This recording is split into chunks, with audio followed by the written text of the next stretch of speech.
speaking about closing, that's where we're at. The final segment, each candidate will have 2 minutes, and we will start with Mr. Welch.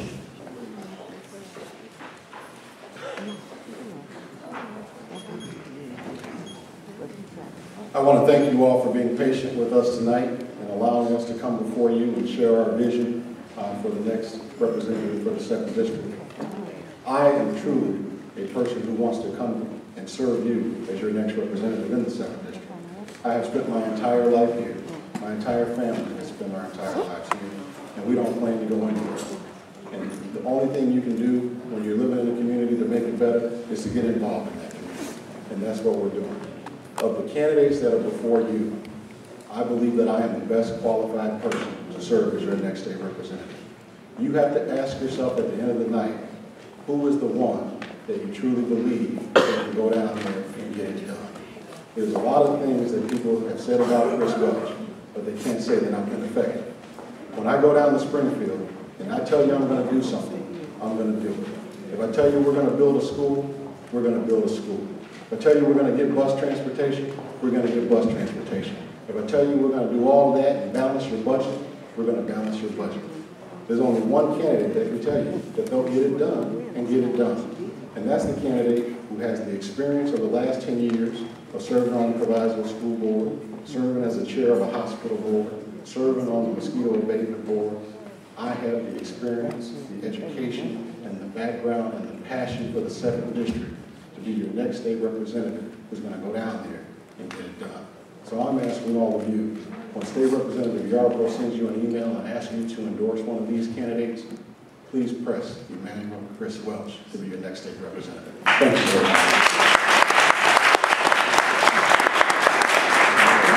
Closing statement, 2 minutes. Mr. Hoskins.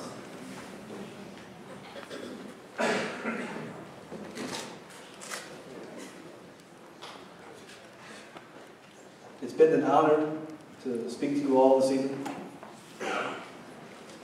Like my colleagues to my right, I would like to represent the 7th Illinois House District. And like my colleagues, I think that I'm the best qualified to do that. So I want to just spend a minute running through my qualifications.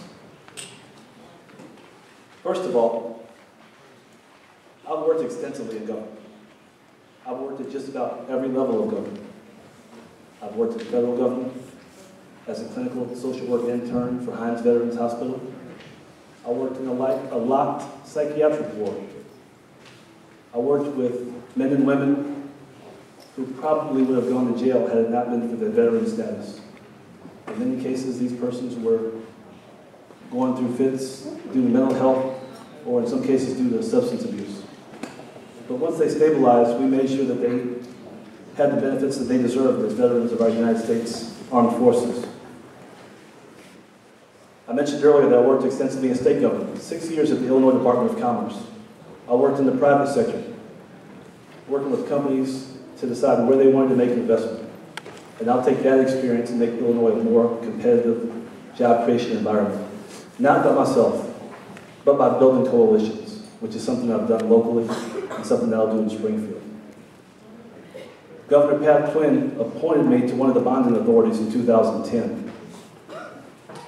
The governor did not have to make that appointment, but the governor knew of my record, he knew of me, and he picked a young man who was a commissioner in a small town in Proviso and said, I want you to serve on the board of directors of the Rail Splitter Tobacco Settlement Authority. I've worked in the legislative session. I worked in the Texas legislature as a college student. So I have the experiences to do this job. But unlike my colleagues, my wife and I are raising our family, and like many of you, I can identify with the needs of working parents, and every decision I make in Springfield will take into account working families in this district. So thank you.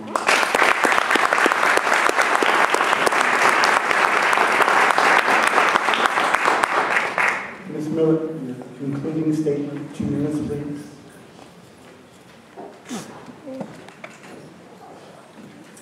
I'd like to thank each and every one of you as well for coming, for taking the time out of your busy schedules to come out and hear a little bit about the candidates that are vying for the position of your next state representative.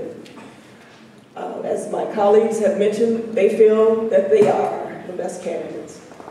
I feel that I am the best candidate, and that I'm dedicated, I bring a sense of integrity would bring a sense of integrity to the office. I know what it is to serve. I am a U.S. veteran and of the Navy, so I know what it is to serve, be it for my country or be it within my community, as your commissioner, as your current Democratic committee woman, and also within my village's ethics board. I bring integrity, and I also am a visionary, and I would be asked to be your advocate, to advocate on your behalf, to bring resources back to our community. One positive thing that I feel that I have in that, true enough, I am not, do not hold current elected office, but I also have no baggage to bring along with me as well. So I ask for your support and promise to be transparent if elected as your new state representative. Thank you.